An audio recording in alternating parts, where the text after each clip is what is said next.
Hey YouTube, I'm back with another video, and you got so many people that are sitting in these properties with little to no equity, and from my understanding, they don't know what to do. And that's what we're gonna talk about on this channel today. We're gonna talk about what do you do if you were one of those buyers that purchased your home and you just happen to check Zillow or Zestimate and see that your home is not worth what you paid for. How does that affect you?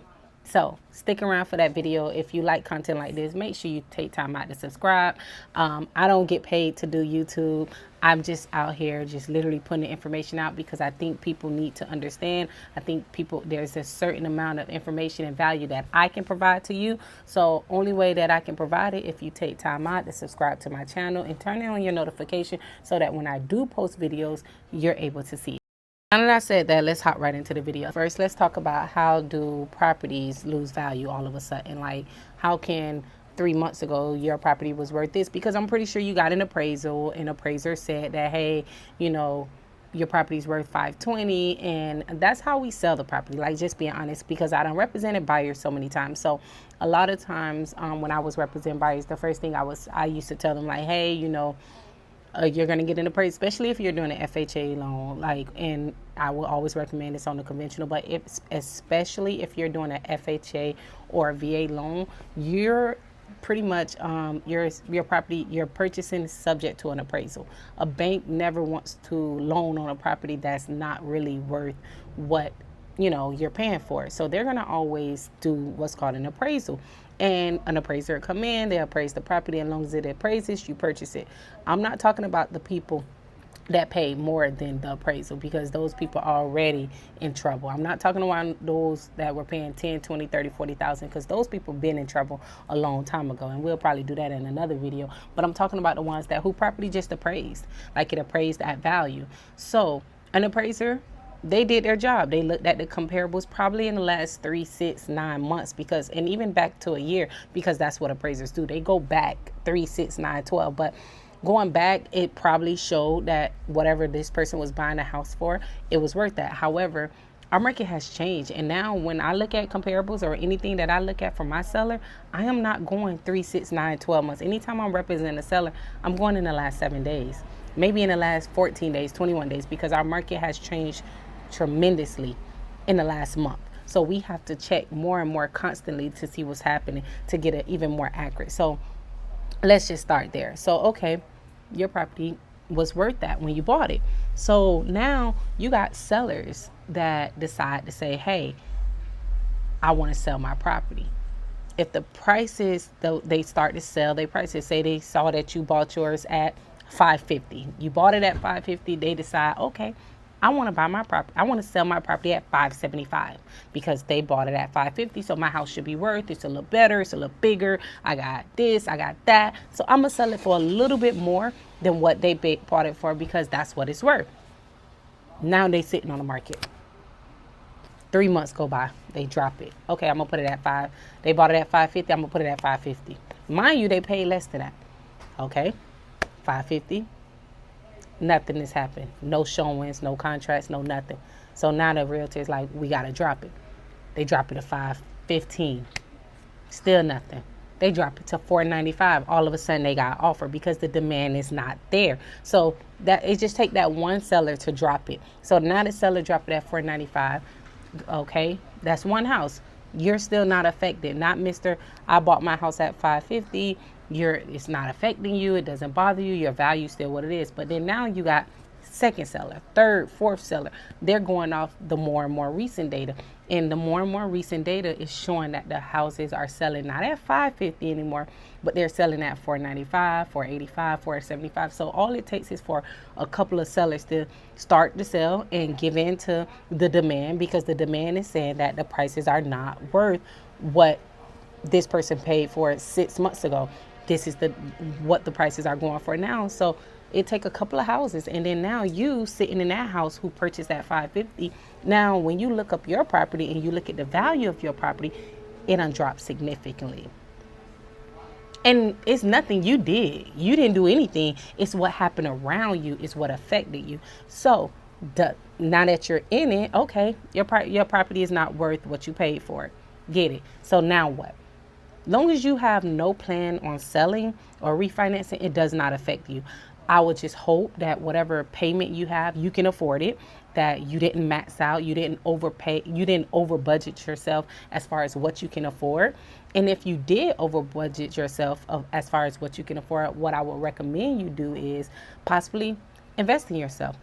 Figure out some different ways that you can either earn extra money, maybe get a second job, maybe have a second hustle, maybe have a separate business, something that you can just, in the event that you lose your job or anything that affects your income, that you have backup money, that as long as you can still afford your payment.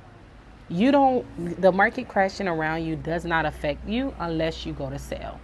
If for some reason you say you're a federal worker and Trump just called everybody back from their homes to go report back to the building. Say you purchase your home here in Florida and you're a federal worker and you have no need for this home and you don't want to rent it out, you just want to sell it. So you go to put it up on the market for sale and the value is not what you expected because the property values have dropped. So now the thing that you're going to have to worry about is either possibly one, putting money out of your own pocket to not only pay the mortgage off, pay the taxes that come with selling the property, paying a commission, and all the other closing fees that goes into selling out. It may not add up after paying everything, and it may require you as the seller to pay money. If that's the case and you have the money, you pay it, you be done with it. However, in the event that you don't want to bring any money to closing, you can do what's called a short sale. Short sales have been around. They come and go in different seasons. And right now, honestly, we're seeing them more and more. With all the rising cost of foreclosures, with the state of the economy, with people not having money, we're seeing more and more foreclosures. So anytime you see foreclosures, short sales come around. So let's talk about short sales. And I talked about it in another video, but I'm gonna just kind of say it briefly here. Is literally when you sell it's for people that purchase the home and the home is not worth what they purchased it for, and they ask the lender to take less than what the loan is for. And they typically don't walk away with no money. That's it. I mean, they may get a $3,000 relocation fee, but that's pretty much it. They don't get any money, but yet they don't have a foreclosure on their credit. The short sale pays out. They take a loss on the mortgage and they walk away. And yes, they can buy 2-3 years later. They can buy. It doesn't affect them. So it works. It works. I tell you, there is such a vast amount of people that's sitting in that situation right now. And as a listing agent, and I know for a fact it's a lot of people, they may not say anything because checking your house value every day, every week is just not making sense unless you have plans to sell it. Like if you're a fixer flipper, you're an investor, you're someone that depends on the short-term game of real estate and you're checking the value, yes, it's going to affect you. You got to look at stuff like this. But if you're planning for the long term, this is your home, you built the home here, you just got to let this thing ride out. You got to let it ride out. I went back and I looked at some of the homes that I sold as a listing agent. That was my job as a listing agent, is to get the highest and best for my sellers. So of course I want the highest and I want the best. So I went back just as something. I went back and I looked at some of the properties that I sold, and I wanted to see exactly where those buyers' homes were at now in their respective places. And every last property that I looked back at, the value was not what we sold it at. And honestly, these are just the ones that I sold. Imagine how many other houses have been sold at these prices or those prices, and now buyers 4 or 5, 6 months, maybe even a year later, are looking and trying to sell their home and they can't sell it because it's not worth what they paid for.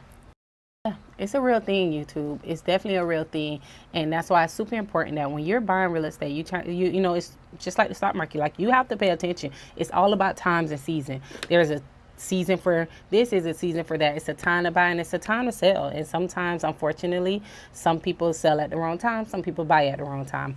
And that's something that's been happening with real estate forever and ever and ever. Is never going to stop. But how you help yourself is you educate yourself. You don't rely. It's so many people, especially you as a consumer, you have to understand there's so many people that rely on your business to feed their family. I'm one of those people. I am a realtor.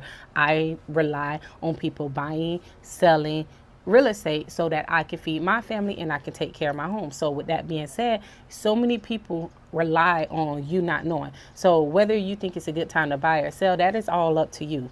But they're going to always think about how they're going to take care of their family. Now, like I said, I don't get paid to get on YouTube and tell you, and I'm not trying to take any money out of my pocket, but I think I owe it to you and everybody out here in YouTube world to tell y'all the truth. Like, we on YouTube because we want to know the truth. We on YouTube because we want inside information. So that's what I'm doing. I'm bringing you that.